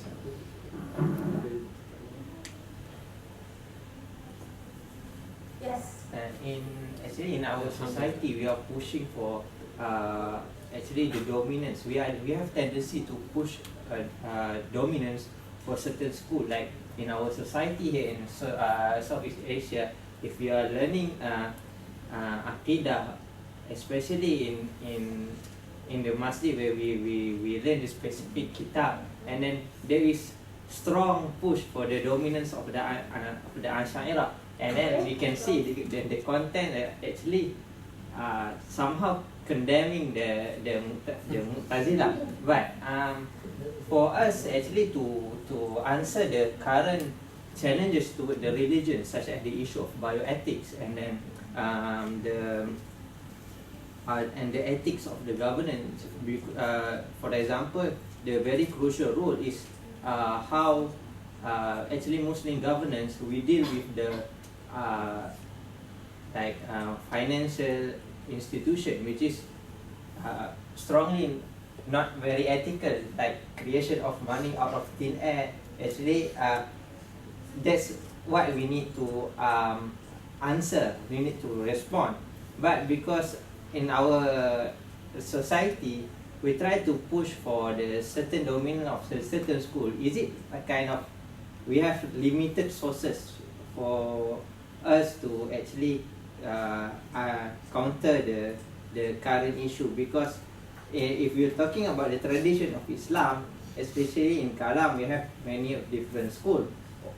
Is it possible that we need to actually come up with the new synthesis of various schools, like Mu'tazilah, maybe some of the Shia tradition, in order to, for the same umbrella of Islam, in order to defend for the current challenges? What's your opinion? And Amilah, if I would suggest, because he added Shia, why not we actually propose to study on the works of Ibn Taymiyyah itself? Yeah. Ibn Taymiyyah.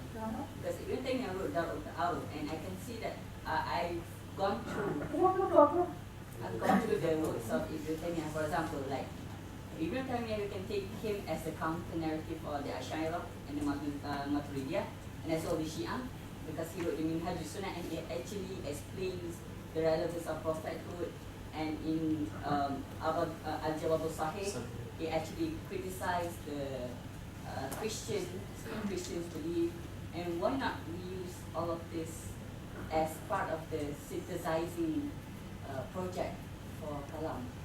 I see how much you push. Oh, there's a lot.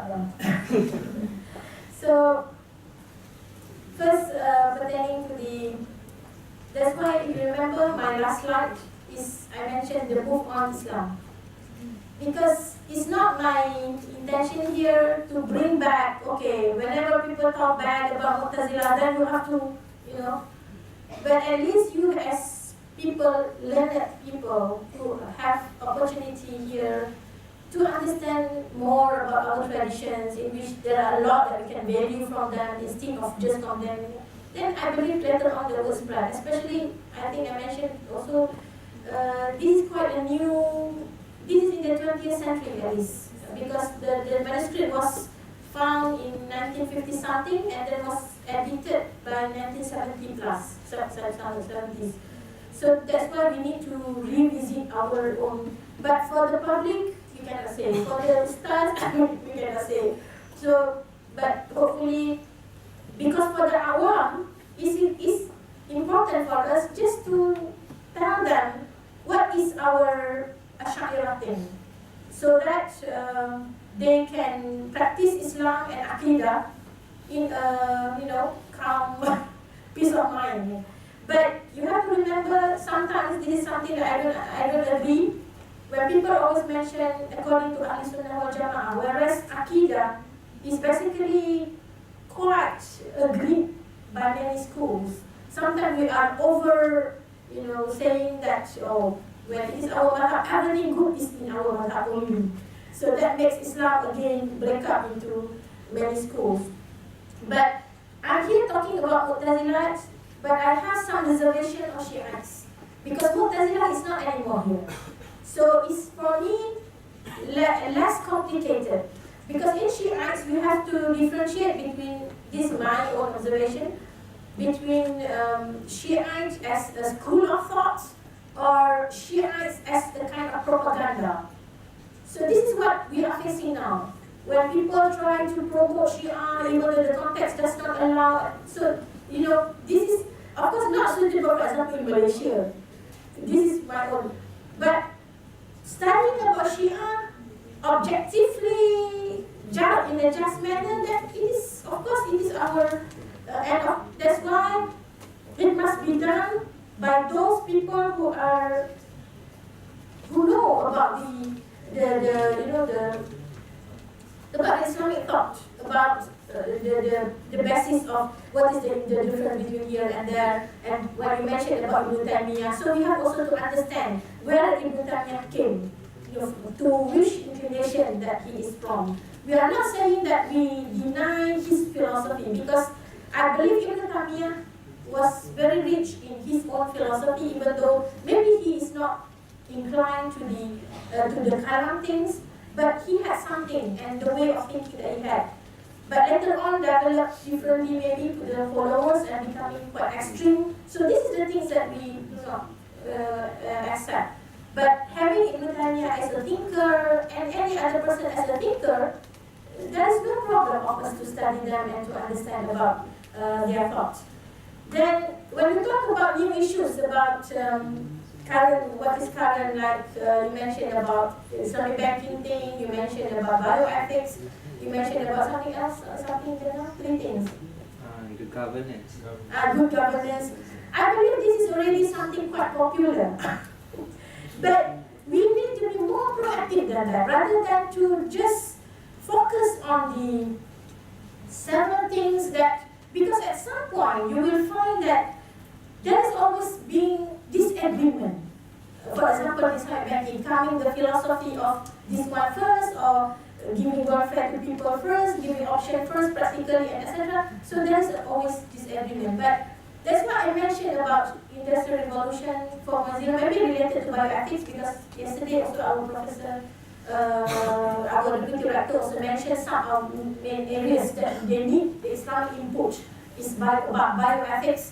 And when I look, last 2 days, I share with my Islamic social institutions about the Society 5.0 introduced by the Japan, in which they discuss about the human capital, how to gear up every human capital to be a meaningful citizen to the country. Because now we know that many countries are going to be old society, aging society. So these are the new issues that we need to come in. And because every time, why I mentioned 5.0, because Japan mentioned that one of the most important components is about the value system. And we know that talking about value, it is always there in our Kalam and Usuluddin and ethics. So we need to say it is always in. And then I want to share with you, I also attended, while attending in Istanbul, this Said Nursi seminar, I also had opportunity to attend last day of Islam and Psychology conference by an organization founded by Professor Malik Badri. He was here before, and it is also very interesting how Islam needs to develop our own system of counseling and then motivation, and also to cure health, not about the physical health, physical sickness, but about the emotion. There are many, and in Malaysia nowadays, this kind of sickness are increasing alarmingly. So we need to develop our own preparation to face this kind of challenges. And of course, I open the floor to all of you, because I already not much time is left, even though I try to do my part.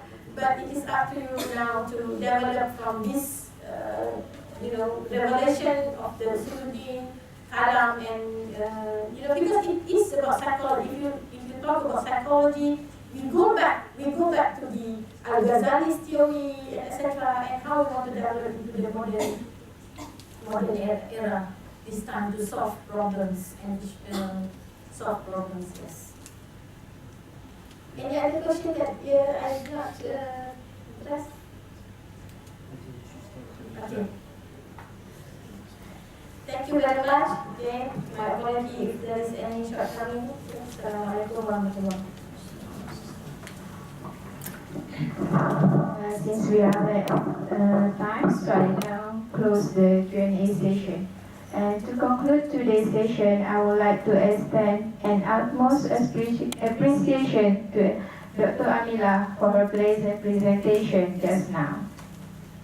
Before I end my speech, I would like to kindly remind all of you for our next session of Kalam seminar, which will be held next week on 16 November, Friday, where we will be having with us Assistant Professor Dr. Fahmi with his topic on the relevance of Kalam to comparative religion, and also Assistant Professor Dr. Megawati with the topic Modern Ideologies from an Islamic Intellectual Perspective.